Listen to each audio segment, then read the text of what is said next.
انجدا نصیب ہووے منگو دعا شالا انجدا نصیب ہووے. اسی کو سلو کر دے تو حمد و صلات کے بعد نہایت ہی معزز و محتشم معزز سامعین و حاضرین و ناظرین کرام، السلام علیکم. میں نے آپ کے سامنے قرآن مجید فرقان حمید اللہ کی لا ریب کتاب سے 2 آیے مبارکہ کا کچھ حصہ تلاوت کرنے کا شرف حاصل کیا، جس کے حوالے سے میرا موضوع ہے دست مصطفیٰ کی برکتیں. میرے آقا کے ہاتھ کی برکتیں، میرے آقا کے ہاتھ کی طاقت، میرے آقا کے ہاتھ کا تصرف کیا ہے، اسی پر انشاءاللہ چند منٹ کو شگزار کرنا ہے. توجہ سے سماعت کیجئے گا. معزز سامعین کرام، خالق کائنات نے قرآن پاک میں ارشاد فرمایا ان الذین یبایعونک انما یبایعون اللہ. اس کا پس منظر اس آیت کے ترجمہ سے پہلے عرض کر دیتا ہوں. سن 6 ہجری کو امام الانبیاء میرے اور آپ کے آقا صلی اللہ علیہ وآلہ وسلم 1400 یا 1500 صحابہ کرام کے ساتھ سن 6 ہجری کو حدیبیہ کے مقام پر تشریف لے گئے. وہاں پہ ایک موقع ایسا بھی آیا کہ ان 1500 صحابہ کرام سے میرے آقا نے بیعت فرمائی. تمام صحابہ نے میرے آقا کے ہاتھ پر بیعت کی، میرے آقا نے ان سے بیعت لی. اور اسی منظر کو خالق کائنات نے اپنے محبوب کی سیرت کو قرآن کے اندر آیت اتار کر پوری آیت بنا کر اس کو قرآن میں نازل فرما دیا. فرمایا ان الذین یبایعونک، بے شک وہ لوگ جنہوں نے اے میرے محبوب مکرم آپ کے ہاتھ پر بیعت کی ہے، انما یبایعون اللہ، محبوب مکرم انہوں نے آپ کے ہاتھ پر نہیں مجھ اللہ کے ہاتھ پر بیعت کی ہے. توجہ کیجئے گا. جہاں پر تو بیعت کے بارے میں فرما دیا کہ محبوب انہوں نے آپ کے ہاتھ پر نہیں مجھ خدا کے ہاتھ پر انہوں نے بیعت کی ہے. ذرا آگے چلیے. فرمایا ید اللہ فوق ایدیہم، مزید اس کی صراحت کر دی، وضاحت کر کے فرما دیا کہ ان کے ہاتھ پر آپ کا ہاتھ نہیں میرا ہاتھ ہے. اللہ نے فرمایا محبوب ان صحابہ کے ہاتھ پر کس کا ہاتھ ہے؟ مجھ خدا کا ہاتھ ہے. یہاں پر اپنے محبوب کے اس کو ہاتھ کو اپنا ہاتھ قرار دیا. 9ویں پارے کے اندر اللہ نے فرمایا، غزوہ بدر کا واقعہ ہے جب صحابہ کرام کی تعداد بہت تھوڑی تھی. کفار مکہ، مشرکین مکہ 900 سے زائد ان کی تعداد تھی. اس مارکہ کی آخر میں میرے آقا نے ایک مٹھی لی، پتھریلی زمین سے، مٹی بھی تھی، کنکریاں بھی اس کے اندر تھی. میرے آقا نے اپنی مٹھی کے اندر مٹی لی اور کفار کے چہروں پر پھینک دی. اب وہ 900 سے زائد کفار ہیں. فرمایا کہ 9 چہروں پر ایک مٹھی میں جو مٹی تھی سب کے چہروں پر جا گئی. اب یہاں پر پھینکی تو محبوب نے ہے. اللہ نے پھر فرمایا اے محبوب وہ جو پتھروں کی یا مٹی کی جو آپ نے مٹھی بھر کر کفار کے چہروں پر پھینکی ہے وہ آپ نے نہیں مجھ خدا نے پھینکی ہے. پھر فرما دیا جو آپ کے ہاتھ سے فعل ہوا ہے وہ بھی میں نے کیا. ایک ہے آلائے فعل، دوسرا فعل. فعل کہتے ہیں کسی کام کو کر رہے ہیں، وہ جو کسی چیز کو مار دینا. کوئی کام کر دینا، اس کو فعل کہتے ہیں عربی کے اندر. اور ہاتھ پکڑنے کا آلہ ہے، ہمارے کان سننے کا آلہ ہے، چلنے کا آلہ ہمارے پاؤں ہے. آلہ کہتے ہیں کسی چیز جس سے کام کیا جائے. اب میرے محبوب نے اپنے ہاتھ سے مٹی پھینکی، اس کو بھی رب تعالیٰ نے فرمایا یہ آپ کا ہاتھ نہیں جس سے آپ نے مٹی پھینکی ہے، یہ مٹی میں نے پھینکی ہے. جب آپ نے بیعت لی، صحابہ کے ہاتھ پر ہاتھ رکھا، پھر اللہ نے فرمایا یہ جو آپ کے جسم کا ایک عضو ہے، ایک حصہ ہاتھ ہے، یہ آلہ ہے کسی کام کرنے کا. یہ آلہ بھی آپ کا نہیں، مجھ خدا کا آلہ ہے. ہاتھ کو بھی اپنا ہاتھ قرار دیا اور پھر جو ہاتھ سے کام ہوا اس کو بھی اپنا کام قرار دیا.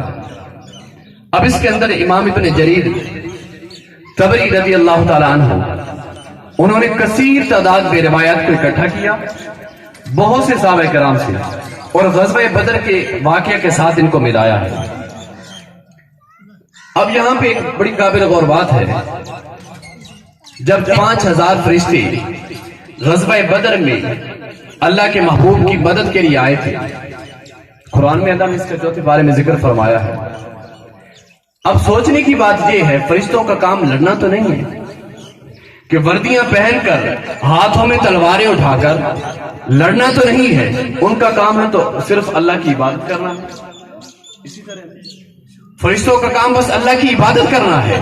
ان کا کام وردیاں پہن کر ہاتھوں میں تلواریں نیزے لے کر لڑائی کرنا نہیں ہے. لیکن اللہ نے فرمایا اے فرشتوں، چونکہ میرے محبوب نے اوپر تک لیا ہے، میری طرف دیکھا ہے، صحابہ تھوڑے ہیں، میرے محبوب پریشان ہیں، محبوب کے صحابہ پریشان ہیں، تمہارا کام ہے یا نہیں؟ اب چھوڑو، تم وردیاں پہنو، تلواریں اٹھاؤ، جاؤ میرے محبوب کے ساتھ، صحابہ کے ساتھ مل کر کفار کے ساتھ لڑائی شروع کر دو. فرشتے اتر آئے، تلواریں ہاتھوں میں ہیں، لڑائی شروع ہو گئی، کافروں کو شکست بری طرح دی. اب پھر آخری بات بڑی قابل غور ہے. جبریل علیہ السلام جن فرشتوں کو لے کر آئے تھے نا، جنگ ختم ہو گئی. اس کے بعد جبریل علیہ السلام اسی طرح فرشتوں کو ساتھ لے کر آسمانوں پر چلے گئے. جنگ ختم ہوئی، میرے آقا نماز پڑھ رہے تھے. اب صحابہ نے سوال کر دیا، پیارے آقا آپ نماز پڑھ رہے تھے، آپ مسکرا رہے تھے. اب پھر سوچنے کی بات یہ ہے، اگر پیچھے جس طرح ہم کھڑے ہوتے ہیں نماز پڑھتے ہوئے امام کے پیچھے کھڑے ہو جائیں تو امام کا چہرہ تو نہیں کسی کو دکھتا نا کہ امام کیا کر رہا ہے، منہ ہل رہا ہے یا ہنس رہا ہے یا رو رہا ہے، نہیں دکھتا. لیکن صحابہ نے سوال کیا، پیارے آقا آپ جب نماز پڑھا رہے تھے تو آپ ہنس رہے تھے. میرے آقا نے یہ نہیں کہا کہ تم نماز پڑھ رہے ہو کہ مجھے دیکھ رہے ہو. صحابہ کی نماز کے اندر بھی یہ کوشش ہوتی تھی کہ آقا کے چہرہ تکتے رہے. اس پر بھی کثیر تعداد میں حدیث مبارکہ ہے. میرے آقا نے فرمایا جبریل اپنے فرشتوں کو لے کر جب آئے تھے نا جنگ کے لیے، جنگ ختم ہو گئی، وہ اسی طرح مجھ سے اجازت لیے بغیر آسمانوں پر چلے گئے. اس کو تفسیر النظری میں قاضی ثناء اللہ پانی پتی نے بھی ذکر کیا ہے اور امام ابن جریر طبری نے بھی ذکر کیا ہے. جبریل آسمانوں پر گئے تو اللہ نے فرمایا میرے محبوب جس کے لیے میں نے آپ کو بھیجا تھا کیا آپ محبوب سے اجازت لے کر آئے ہو؟ جبریل نے کہا باری تعالیٰ مقصد تھا جنگ کرنا، جب کام ختم ہو گیا، جنگ ختم ہو گئی، ہم نے فتح لے لی ہے، اب ہم نے اجازت تو نہیں لی، ہم تو سیدھے چلے آسمانوں کی طرف. آسمانوں کے دروازے بند کر دیے گئے. اللہ نے فرمایا جبریل جاؤ، جس محبوب کے لیے میں نے آپ کو بھیجا تھا اس سے جا کر اجازت لے کے آؤ. جبریل علیہ السلام فرشتوں کے ساتھ آئے. میرے آقا فرماتے میں نماز پڑھ رہا تھا نا، جبریل گھوڑے پر سوار ہو کر آئے، مجھ سے اجازت مانگ رہے تو مجھے مسکراہٹ آئی. فتبسم، آپ مسکرا اٹھے. میں اس لیے مسکرایا تھا کہ جبریل اجازت لینے آئے تھے. یہی غزوہ بدر کا موقع ہے جس کے اندر اللہ نے آپ کے ہاتھ کو اپنا ہاتھ قرار دیا. آپ کے ہاتھ سے جو مٹی پھینکی گئی اس مٹی کو بھی فرمایا کہ یہ محبوب آپ نے نہیں، یہ میں نے پھینکا ہے.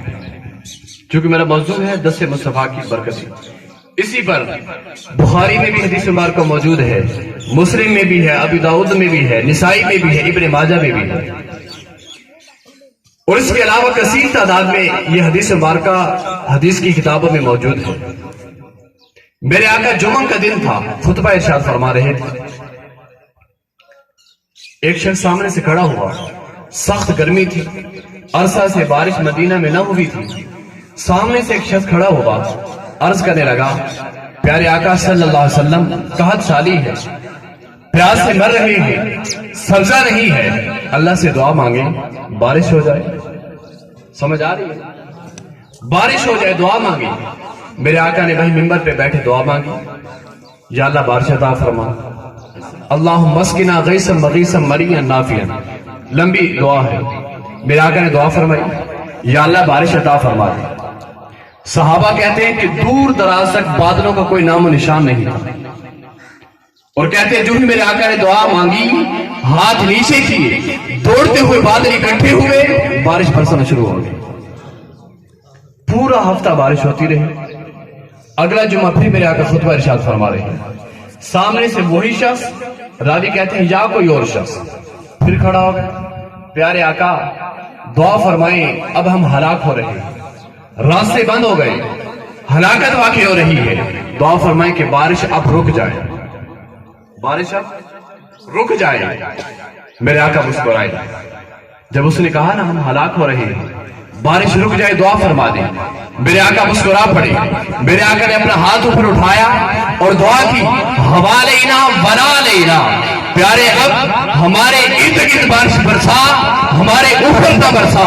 صحابہ کہتے ہیں میرے آقا نے جب آسمانوں کی طرف ہاتھ اٹھائے، اشارہ کیا، بادل چھٹ گئے، ارد گرد ہماری بارش ہوتی رہی، لیکن مدینہ پر بارش ہونا بند ہو گئی.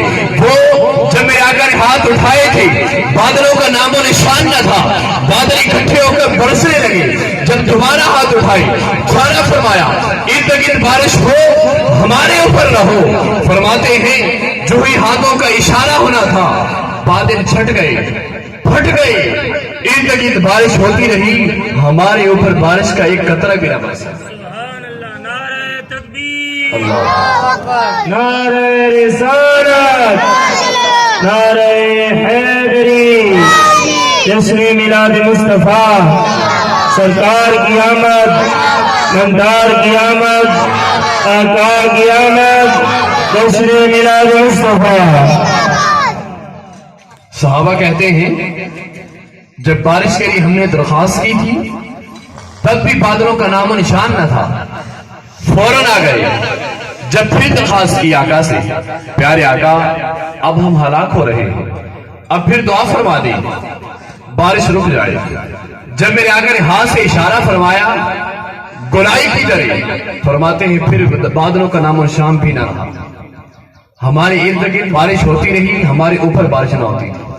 اور بخاری کے الفاظ ہیں کہ وادی کنات ایک مہینہ تک اس پانی سے جو میرے آقا نے دعا مانگی تھی بارش کے لیے، ایک مہینہ تک اس وادی کنات پہ پانی بہتا رہا تھا. پھر سے آگے چلیے. یہ بھی بخاری مسلم کی متفق علیہ حدیث مبارکہ ہے. حضرت عبداللہ ابن عباس رضی اللہ تعالیٰ روایت کرتے ہیں،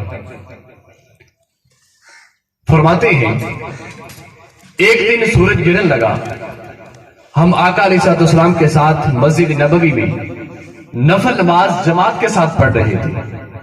اس سے ایک پتہ تو یہ چلا اس حدیث سے، نفل نماز جماعت کے ساتھ پڑھ سکتے ہیں، لیکن اس کا معمول نہیں بنانا چاہیے. کبھی کبھار پڑھیں تو پڑھ سکتے ہیں، اس کے اندر حرج نہیں ہے. اور یہ بھی ہے کہ 4 رکعت نفل کی بھی میرے آقا نے پڑھائی ہے، کسی روایت میں 2 کا بھی ذکر آیا ہے. فرماتے ہیں آقا علیہ السلام نے پہلی رکعت لمبی کی، یہاں تک کہ ہم اس جتنا لمبا میرے آقا نے قیام کیا کہ سورہ بقرہ کی تلاوت کر سکتے تھے. سورہ بقرہ 2.5 پارہ. پھر رکوع لمبا کیا، پھر سجدہ کیا. فرماتے دوسری رکعت میں پہلی سے کم قیام کیا، رکوع پہلی رکعت کے رکوع سے کم کیا، سجدہ بھی اسی طرح، حتیٰ کہ 4 رکعتیں پڑھ لی. جب نماز سے فارغ ہوئے تو ہم نے عرض کر دیا پیارے آقا صلی اللہ علیہ وسلم آپ نماز پڑھا رہے تھے، نماز میں تھوڑا سا آگے چلے گئے، پھر پیچھے ہٹ آئے. میرے آقا نے فرمایا صحابہ تم نے سوال کر دیا ہے، آپ کو بتا دیتا ہوں. میں نماز پڑھا رہا تھا، سورج گرنے لگا تھا، نفل پڑھ رہے تھے، ذرا میں آگے چلا گیا، ایک قدم آگے اٹھایا، پھر پیچھے آ گیا۔ میرے آقا نے فرمایا میرے سامنے جنت کر دی گئی، جو 7 آسمانوں سے اوپر عرش ہے اس کے اوپر جنت ہے۔ میرے سامنے جنت آ گئی تھی، میں نے اپنا ہاتھ بڑھایا اور جنت سے انگوروں کے خوشے لٹک رہے تھے، میں نے ان کو پکڑ لیا، میں نے اس انگور کے خوشے کو پکڑ لیا۔ حدیث کے الفاظ والا وخست ہو لا اکلتم منہ ما بقیت الدنیا۔ میرے آقا نے فرمایا اے میرے صحابہ، اگر وہ خوشہ میں جنت سے توڑ کر لے آتا تو رہتی دنیا تک تم اس خوشے کو کھاتے رہتے، کبھی وہ ختم نہ ہوتا، کبھی وہ ختم نہ ہوتا۔ اب اس کے اندر یہ الفاظ نہیں کہ اگر میں توڑ سکتا، بعض لوگوں نے اس کا جو بیان کیا ہے، اس حدیث سے جو مطلب لیا ہے، پڑھے لکھے لوگوں نے، مدرس ہیں، پڑھاتے ہیں، واعظ کرتے ہیں، تقریریں کرتے ہیں، انہوں نے جو کہا، انہوں نے کہا کہ وہ تصویر دکھائی گئی تھی۔ یہ میرے آقا کی توہین ہے، یاد رکھیں۔ بھئی میں آپ سے پوچھ رہا ہوں، اگر آپ کسی کو کتنا بھی عظیم و شان مصور ہو، تصویر بنانے والا ہو، آپ کے سامنے کوئی تصویر کر دے، کبھی آپ نے حقیقت سمجھا اس کو کہ یہ اس سے ہم کچھ لے لیتے ہیں؟ کبھی آپ نے سمجھا؟ نہیں سمجھا۔ تصویر سے کس سے کوئی چیز ہم لے لیتے ہیں، کھانے کی ہو یا اکثر ٹیبلوں پہ جو شیٹ پڑی ہوتی ہے اس کے اوپر پھلوں کی تصویریں بنی ہوتی ہیں، کبھی کسی کو غلطی ہوئی ہے؟ نہیں ہوئی۔ یہ ان کا مغالطہ ہے، غلط فہمی ہے۔ انہوں نے کہا بعض لوگوں نے، وہ جو میرے آقا کو تصویر دکھائی گئی کہ جنت نہیں دکھائی دی۔ میں ان کو جواب دینا چاہتا ہوں، جب آپ کو کبھی غلطی نہیں ہوئی تو کیا آقا کو غلطی ہونی ہے؟ جس محبوب کی نسبت اللہ نے اپنے ساتھ اس طرح کری کہ تاکہ کوئی نقص اور عیب میرے محبوب کے اندر نظر نہ آئے، تو میرے آقا نے فرمایا بالا وخستہ ہوں، اگر میں اس کو توڑ کر لے آتا تو رہتی دنیا تک تم اس خوشے کو کھاتے رہتے، کبھی ختم ہی نہ ہوتا، کبھی ختم نہ ہوتا۔ اب دیکھیں مسجد نبوی میں میرے آقا نماز پڑھ رہے ہیں اور موجود جنت میں، یا پھر اس کا معنی یہ ہوگا کہ مسجد نبوی میں نماز پڑھ رہے ہیں، بس میرے آقا کے ایک قدم اٹھانا تھا کہ جنت کے اندر پہنچ گئے۔ یہ بھی معنی ہو سکتا ہے کہ مسجد نبوی میں میرے آقا نماز پڑھا رہے ہیں اور اپنا ہاتھ جو اٹھایا، ہاتھ کی طاقت اور تصرف اتنا ہے کہ جنت تک پہنچ گیا۔ یہ میرے آقا کے ہاتھ کی برکت ہے۔ پھر ذرا آگے چلیے، صحابہ کرام کہتے ہیں حدیبیہ کے مقام پر ہم 1500 صحابہ کرام تھے، لیکن ہمارے پاس پینے کے لیے پانی تھوڑا سا تھا، ایک چھاگل میں، ایک برتن میں تھا۔ اب ہم پریشان ہوئے، پانی پینا بھی ہے، وضو بھی کرنا ہے۔ صحابہ کہتے ہیں لیس عندنا ماء نتودع ولا نشرب الا بین یدیہ۔ پیارا کا ہمارے پاس پانی نہیں ہے، نہ پینے کے لیے نہ وضو کرنے کے لیے، بس یہی کچھ تھوڑا سا پانی ہے جو ہم نے آپ کے سامنے پیش کر دیا۔ میرے آقا نے اس کے اندر اپنا ہاتھ مبارک رکھا، چھوٹا سا برتن ہوگا، نہ اسے پیا جا سکتا ہے، ایک آدمی سے ہو کر نہیں پی سکتا، چھوٹا سی برتن ہوگا نا۔ میرے آقا نے ہاتھ رکھا، صحابہ کہتے ہیں کام سارے العیون، میرے آقا کی انگلیوں سے چشموں کی طرح پانی بہنا شروع ہو گیا، میرے آقا کے ہاتھ سے چشموں کی طرح پانی بہنا شروع ہو گیا۔ تو حضرت سالم کہتے ہیں، جابر بن عبداللہ اس کے حدیث کے راوی ہیں، آپ اس وقت کتنے صحابہ تھے جنہوں نے وہ پانی پی لیا تھا؟ حضرت جابر کہتے ہیں لو کنا مئۃ الف لکفانا، اگر ہم اس وقت 1,00,000 بھی ہوتے ہمارے لیے وہ پانی کافی تھا، مگر کنا 15 مئۃ، اس وقت ہم 1500 صحابہ تھے جنہوں نے اس ایک برتن سے سیر ہو کر پانی پی لیا، اور وہ پانی اسی طرح باقی تھا۔ اگر ہم 1,00,000 بھی ہوتے وہ ہمارے لیے پانی کافی تھا۔ یہ میرے آقا کی ہاتھ کی برکت ہے۔ اس پر آخری حدیث حضرت امام مالک علیہ رحمہ نے موطا امام مالک نے اس حدیث کو نقل کیا ہے، اور اس حدیث کے راوی حضرت معاذ بن جبل رضی اللہ تعالیٰ عنہ۔ آپ فرماتے ہیں غزوہ تبوک کا موقع تھا، جب بادشاہ روم سے جنگیں لڑی جا رہی تھی، غزوہ تبوک کا موقع تھا، ہم تبوک کے مقام پر پہنچے، وہاں پہ ایک چشمہ تھا، بڑی قابل غور بات ہے، ایک چشمہ تھا تبوک کے مقام پر، لیکن اس سے پانی تو نکلتا تھا، پانی اتنا نکلتا تھا جتنا جوتے کا تسمہ باریک نہیں ہوتا، اتنی باریک دھار سے پانی، دھاری دھار پانی نکلتا تھا۔ صحابہ کہتے ہیں ہم نے پانی بھی پینا ہے، اب ہم نے وضو بھی کرنے ہیں، دیگر ضروریات کو بھی پورا کرنا ہے۔ اب ہم پریشان ہو گئے، ہم نے ہاتھوں سے وہ پانی کو اکٹھا کیا، تھوڑا سا پانی جمع کیا اور حضور کے سامنے پیش کر دیا۔ جب میرے آقا کے سامنے وہ پانی آیا، میرے آقا نے اپنا چہرہ مبارک بھی دھویا، اپنے ہاتھوں کو بھی اسے مس کیا، اپنے ہاتھ بھی دھو لیے، پھر فرمایا اے صحابہ اس پانی کو لے جاؤ اس چشمے کے اندر جا کر پھینکو۔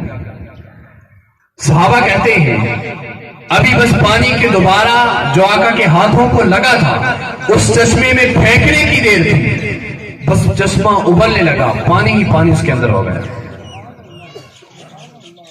پانی اس کے اندر جاری ہو گیا۔ صحابہ کہتے ہیں ہم کثیر تعداد میں صحابہ تھے، ہم نے پانی پی بھی لیا، اس سے وضو بھی کیا، دیگر ضروریات میں لائے، اسی طرح چاہے پانی چلتا رہا۔ میرے آقا نے فرمایا اے معاذ جب تک تو زندہ ہے، طالت حیاتن، تیری زندگی لمبی ہو جائے، جتنا عرصہ تو زندہ رہے تو اس کو دیکھتا رہے گا، کبھی یہ پانی خشک نہیں ہوگا، یہ چشمہ بند نہیں ہوگا۔ اور پھر مزے کی بات یہ ہے، حضرت معاذ کہتے ہیں ہم تو جتنا عرصہ رہے پانی چلتا رہا، آج بھی کہتے ہیں 1400 سال گزرنے کے بعد وہ چشمہ اسی طرح بڑی آب کے ساتھ چلتا ہے، اور آج وہ سعودی عرب کی مملکت کا سب سے قابل زراعت، سب سے زیادہ پھل دینے والا وہی خطہ ہے، اور وہ مدینہ سے 778 کلومیٹر شمال کی جانب دور ہے، مدینہ طیبہ سے۔ تو فرماتے ہیں وہاں پہ سب سے زیادہ زراعت بھی ہوتی ہے، سب سے زیادہ پھل بھی ہوتے ہیں، اور 1400 سال گزرنے کے بعد وہ آج بھی اس کا ٹیمپریچر بھی نیچے ہے، وہ ٹھنڈا ہے، مری کی طرح وہ ٹھنڈی موسم میں رکھتا ہے۔ اب دیکھو میرے آقا کے ہاتھ سے پانی لگا تھا نا، اس کا ٹیمپریچر بھی نیچے آ گیا، وہاں پہ گرمی بھی کم ہے، سب سے زیادہ قابل زراعت وہ زمین کا حصہ ہے، پانی بھی چل رہا ہے۔ تو میں کہتا ہوں جس کو میرے آقا کا ہاتھ لگ جاتا ہے اگر وہ مردہ ہو تو زندہ ہو جاتا ہے، جہاں خشکی ہو ہریالی بھی بدل جاتی ہے، جہاں موت ہو حیات میں بدل جاتی ہے، جہاں بے رون کی جگہ ہو وہاں رونق آ جاتی ہے۔ فرمائے میرے آقا کے ہاتھ کی برکتیں یہ ہیں، اگر چاہے زمین پر کھڑے ہو کر آسمانوں تک ہاتھ لے جاتے ہیں، اگر چاہے جہاں پہ پانی نہ ہو پانی آ جاتا ہے، جو چیز مردہ ہو زندہ ہو جاتی ہے۔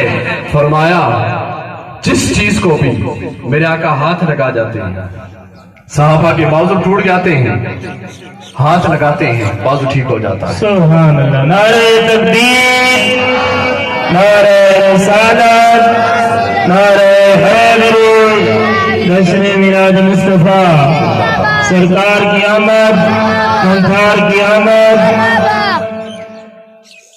تو یہ الفاظ پہ اجازت، موضوع تو بڑا طویل ہے لیکن وقت کے دامن میں گنجائش نہیں، اسی پر اجازت چاہوں گا۔ دعا ہے کہ اللہ رب العزت ہم سب کا اس محفل میں آنا اپنی بارگاہ میں قبول فرمائے، آپ سب حضرات کو مجھ سمیت قدم قدم پہ کروڑوں رحمتیں عطا فرمائے، اس محفل کو ہم سب کے لیے ذریعہ نجات بنائے، اور اس مدرسہ کو تا قیام قیامت آباد و شاد فرمائے، ان بچوں کو حافظ بن کر عالم بننے کی اور عمل کرنے کی بھی توفیق عطا فرمائے۔ وما علینا الا البلاغ۔